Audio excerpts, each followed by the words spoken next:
Hoy hacemos el paseillo con un editor, digamos, yeye. Fernando, ¿cómo estás? Hola, Fernando ¿qué tal, Gómez. Paula? Encantado de saludarte y de que me califiques acertadamente. El papel que llevas a tu espalda hace gala de ello. Bueno, vamos a tener abriendo cartel esta tarde a un torero que yo creo que es una rara avis dentro del mundo de los toros, quizás más desconocido dentro de todos los nombres de estos 10 fantásticos libros y que va a merecer muchísimo la pena que acerquemos a todos para que le conozcan. Hablamos de Luis Mazzantini, así que bueno, vamos a abrir plaza, como dicen los italianos, porque pues por su nombre un poco se intuye que es italiano, diciendo eso de invocamos al lupo para desearnos suerte y para desear suerte a este proyecto. Me gustaría, Fernando, que empezáramos hablando, yo creo que vamos a capón, vamos a ponerles los dientes largos y vamos a hablar directamente del protagonista, aunque luego pues estaría muy bien que fuéramos contextualizando el momento histórico en el que se encontraba, porque era bastante particular también como él. Y bueno, pues para eso me gustaría como que tú nos dijeras qué es, cuál es la cualidad que más destacarías de Luis, primero de todo, como hombre. Bueno, es un personaje interesante y lo has calificado de raro, pero claro, aquí deberíamos de volver a esa anécdota de que fue, creo que fue Belmonte, cuando le presentan a Ortega y Gasset, dice aquí José Ortega y Gasset, filósofo, aquí Belmonte, torero, y dijo, el torero al filósofo, hay gente pató. Es decir, ¿quién no ha sido raro en el mundo de los toros? Es decir, en el fondo es una rareza el enfrentarse a vida o muerte con un animal. Hoy en día, que prácticamente estamos hablando de una arqueología viviente. Entonces, Mazantini es uno de esos raros dentro de los raros, quizá Raro. calificado así por la gente del toro, porque al final el que es raro dentro de los raros es la propia gente del toro la que dice, uy, este es muy raro. ¿Por qué era raro? Pues porque para la gente del toro él no solo estaba interesado en los toros, que es la creencia que muchas veces se tiene fuera de la tauromaquia, que los que nos gustan los toros solo nos gustan los toros. Ujú. Y nos gusta también irnos a un concierto de música o leer un tebeo. Y Mazzantini estaba interesado en los toros, pero estaba interesado en otro mundo también como hombre, como era la política, que al final fue otra de sus actividades.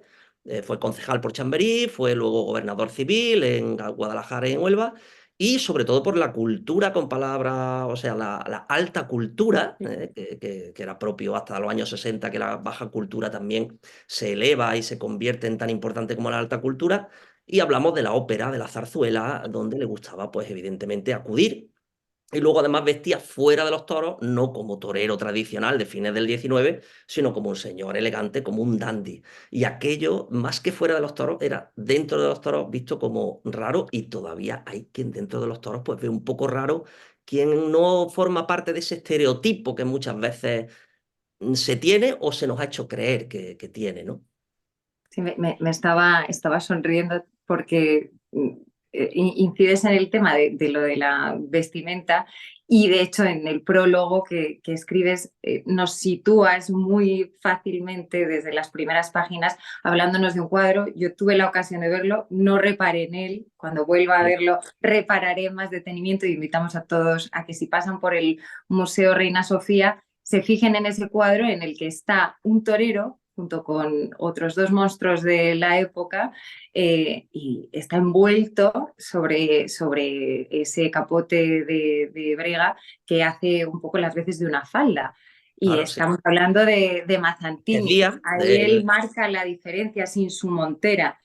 sí, ahí están el Lagartijo, Frascuelo y Mazzantini, que eran los tres grandes de esa época, con sus cuadrillas. Bueno, mientras que los Lagartijo y Frascuelo llevan la montera puesta y se les ve como dos toreros, dos señores vestidos, él lleva el capote de paseo de tal manera envuelto que parece, pues no sé, como si estuviera un poco travestido.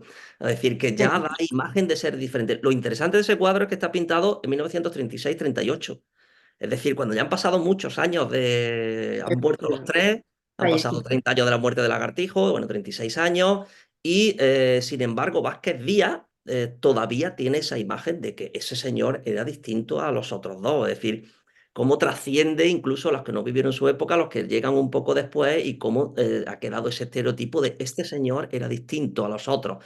Quizá no era distinto al resto de la población o al resto de los que estaban Mm. interesados por la ópera, pero sí distinto al resto de los toreros que en esa época pues todavía iban de traje corto cuando iban por la calle y se les reconocía como toreros. De hecho, Mazzantini tiene alguna crítica en el Sol y Sombra y en revistas de la época en las cuales se le califica poco menos como que no puede ser torero yendo vestido así. Es más, el propio Cosío, que es posterior incluso al retrato de Vázquez Díaz, tiene la biografía de un picador que es el Ronco, Pedro Ortega el Ronco, que iba con Mazzantini y dice textualmente, espero no equivocarme, estuvo atacado por aquel mal de la elegancia que su jefe, don Luis Mazzantini y su compañero Badila sembraron en la torería.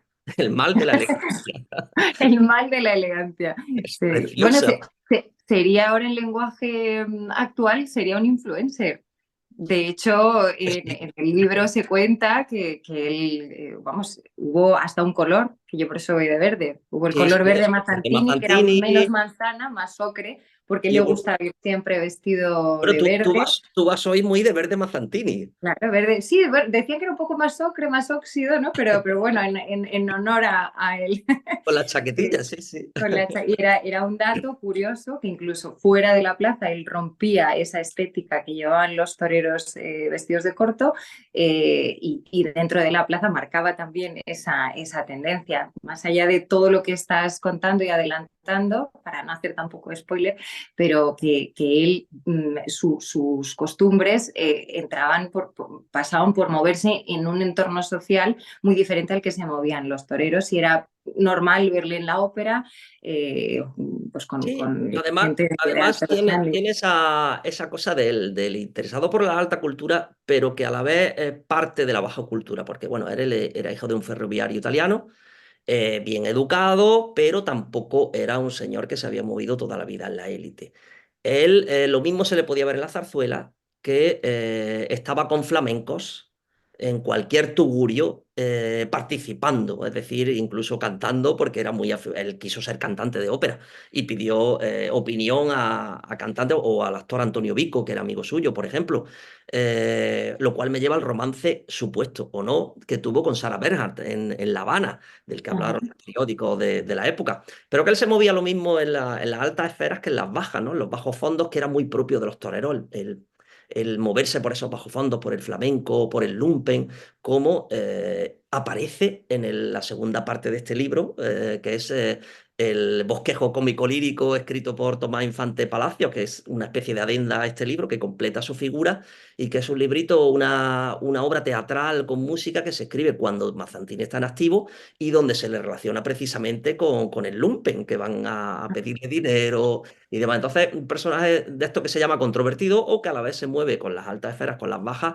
y que da esa dimensión, yo diría que poligonal que tiene la tauromaquia, aunque algunos quieran ver que simplemente es un estamento que no se mueve. No, todo lo contrario. Muy interesante porque es un personaje que es un poco lo que se reclama a los toreros hoy en día, ¿no? Que es un artista que es dentro y fuera de la plaza y es un personaje que un poco va mucho más allá de torear y ya está, por eso trasciende. Más allá de eso, a nivel taurino se le decía unas de espadas, un gran lidiador, siempre preocupado por dónde tenía que estar colocado en la plaza, un gran compañero, porque los grandes lidiadores y maestros directores de lidia son grandes compañeros, pero bueno, luego con la muleta era un tanto deficiente. Sí, sí, no sé, pues, bueno, como el final de la película donde Jack Lemmon se quita la peluca y dice, ¿por qué no podemos casarnos? Bueno, porque no soy una mujer. Dice, bueno, nadie es perfecto. Pues lo mismo le ocurría con Falda y a lo loco. A Mazzantini no era su Lidia, no era el mejor lidiador de la época, no era el más artista. En una época en la que comienza a hablarse de arte en los toros, con Lagartijo, es cuando empieza a hablar, quizá para hacer precisamente competencia a algo que acaba de llegar muy fuerte y que como es la zarzuela y como es este tipo de espectáculo, entonces los toros, para no verse como un espectáculo más, de alguna manera se empieza a hablar de arte. Mazzantini no era de esos toreros, artistas que aportan grandes cosas a la tauromaquia dentro del ruedo. En ese aspecto, la crítica de su época pues no es muy buena, por así decirlo, Ajá. con él, Sí, pero sí era un buen matador y sobre todo era un hombre muy comprometido con su profesión y además muy comprometido de cara a lo que no era su profesión. Es decir, yo soy torero, me voy a la ópera, yo soy torero. Es decir, y además, pues decía cosas como de la tauromaquia no tiene que estar reñida con la cultura, en una época en la que la tauromaquia no se englobaba dentro de la cultura porque era sí. cultura popular. Y la cultura popular, como te he dicho, ha estado ausente hasta que en los 60 hay una revolución con Andy Warhol y se considera al mismo nivel, ¿no? Ese dato es muy interesante en la figura de Mazzantini, ¿no? El decir, bueno, yo no soy un lidiador completo o el mejor artista, pero tengo otras cualidades y además defiendo la tauromaquia como el que más fuera del mundo de la tauromaquia, no dentro, ¿no? Hay una figura en el siglo XX que quizás podíamos establecer cierto paralelismo por si alguien no ha leído nada sobre Mazzantini, pero ha visto toros en los últimos años, y sería Luis Francisco Esplá.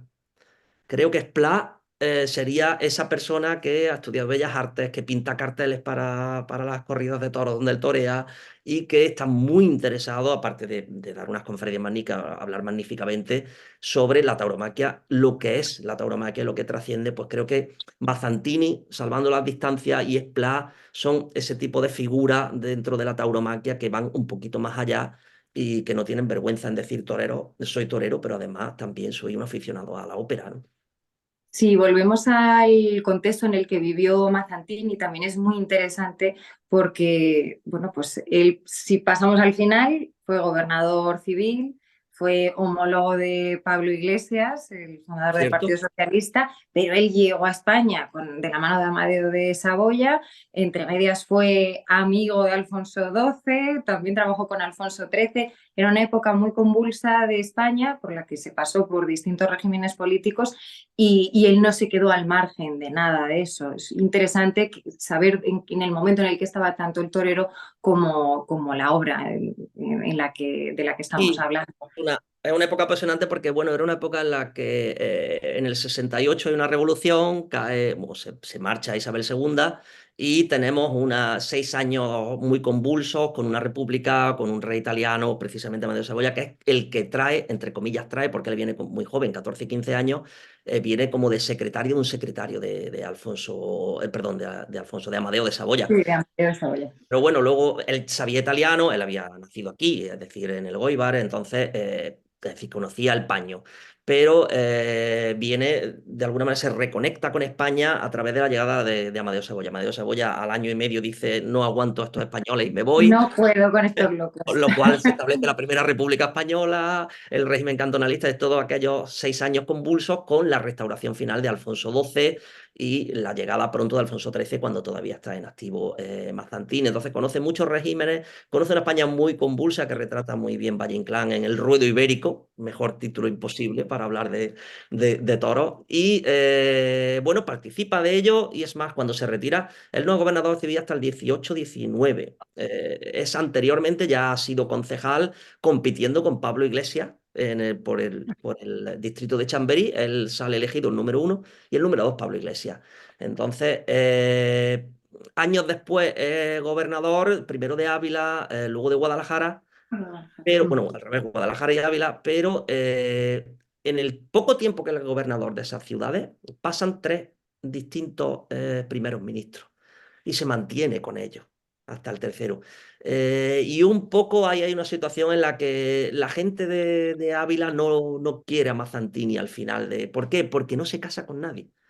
Porque él va a ejercer de político y cree que su obligación es gobernar, entre comillas, porque los gobernadores Ujú. tenían un límite, para el pueblo, para la gente. Y Para todos.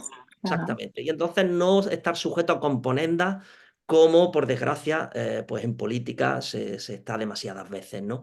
Y por eso, aunque aguanta tres primeros ministros, pero al final acaba cesado, pero por eso, porque la propia gente de Ávila dice, este señor, o digamos no la propia gente, sino el alto estamento de Ávila no lo ve con buenos ojos, un señor que de alguna manera no acaba de meterse en el saco en el que todos están metidos, ¿no?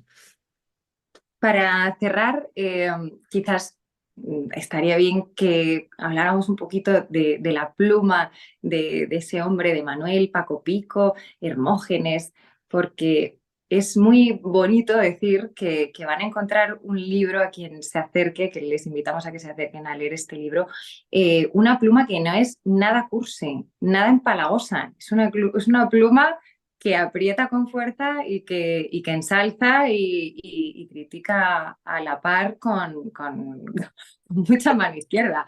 Sí, sí, además, bueno, muy propio de la crítica del 19, donde los escritores, y sobre todo los que conocemos, los más famosos, aunque no es el caso, por ejemplo, bueno, sí, el caso es el caso de Don Hermógenes, además de críticos taurinos, eran otra cosa, es decir, eran periodistas puros, eran escritores, escribían teatro, escribían novelas, con lo cual eran unos señores que dominaban la lengua, dominaban la literatura y luego tenían la pluma muy afilada. Eh, no vamos a desvelar frases ni No, palabras, pero es muy interesante algunas de las frases y de las definiciones que hace don Hermógenes y Manuel Álamo Alonso sobre Mazzantini, sobre el toreo de la época, sobre el toreo de Mazzantini, porque incluso más allá de la biografía, hay una crítica a su toreo, a veces feroz, ¿no? sí. Entonces nos acerca a ese personaje de alguien que lo vio torear y no estaba del todo de acuerdo con su toreo y lo pone ahí de relieve. Y eso es muy interesante que no solo nos dé, bueno, pues las hazañas, sino también lo que él consideraba que no eran hazañas de Mazzantini, ¿no? Yo creo que bajo ese punto de vista, pues lo literario en este libro, pues también está ahí, también es un gozo leer esas frases que hoy en día ya nadie emplea. No estamos Nadie leyendo se el atreve, Quijote, nadie se pero atreve. casi. Y que siempre son una sorpresa, que es como cuando se ve una retransmisión de fútbol por unos argentinos y derriban a uno y dice, lo bajaron al piso. Pues te encuentras con pues un poco Sí. ese lenguaje es comparable lo que emplea don Hermógenes, muy sugerente, muy divertido y con la distancia también enriquecedor, ¿no? Pues para cerrar, invitemos a todos a leer a Luis Mazzantini, eh, esta obra de este Manuel, ese prólogo de este editor Yeye, que eres tú, Fernando. Y bueno, pues no sé, cómo cierre, la obra en una palabra, ¿serías capaz de definirla para ponerles así con los dientes largos y animarles a todos a que la lean? Bueno, vamos a quedarnos quizá en un cliché, pero ya que has hablado del raro, pues dos rarezas sobre un raro, porque Qué bueno. son dos obras en una y las dos son a cuál va a ser rara. Así que bueno, quedan invitados a bucear en este tipo de obras raras que son siempre las que te enriquecen porque de bestseller y de amontonamiento de planetas, de eso siempre hay tiempo. Ya estamos servidos. Gracias, Fernando. Pues gracias a ti.